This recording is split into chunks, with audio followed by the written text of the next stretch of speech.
بسم اللہ الرحمن الرحیم۔ السلام علیکم ورحمۃ اللہ وبرکاتہ۔ آج کی اس تیز رفتار زندگی میں ہم اکثر یہ بھول جاتے ہیں کہ ہر جگہ دوڑنا کامیابی نہیں ہوتا۔ قدیم عربی لغت عقل کا مطلب ہے باندھنا یا روکنا ہے۔ یہ اس رسی کا نام تھا جو اونٹ کے پاؤں کو باندھنے کے لیے استعمال ہوتی تھی تاکہ وہ بے مقصد نہ بھاگے بلکہ ایک جگہ ٹھہر کر حالات کا جائزہ لے۔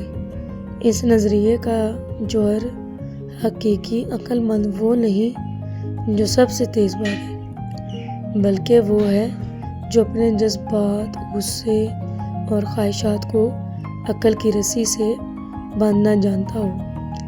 جب ہم خود پر قابو پا لیتے ہیں تو ہم زندگی کے حادثات سے بچ جاتے ہیں۔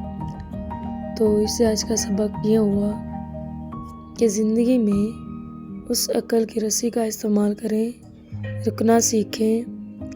جب غصہ آئے یا کوئی بڑا فیصلہ کرنا ہو تو فوراً رد عمل دینے کی بجائے ایک لمحے کے لیے رک جائیں۔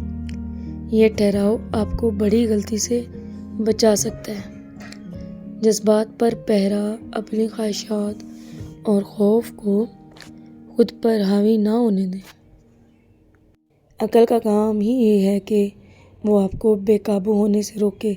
بہترین فیصلہ سازی جس طرح بدو اونٹ کو باندھ کر اسے غور و فکر اور آرام کا موقع دیتے تھے، اس سے بھی آج کا یہی پیغام، کامیابی صرف دوڑنے میں نہیں بلکہ صبر اور حکمت عملی میں ہے۔ اپنی عقل کو استعمال کریں، خود کو بے مقصد بھاگ دوڑ سے نکالیں اور اپنی صلاحیتوں کو درست رخ دیں۔ یاد رکھیں، جو انسان خود کو جیت لیتا ہے وہیں دنیا کو جیت پاتا ہے۔ اپنی لگام اپنے ہاتھ میں ہے، رکھیں۔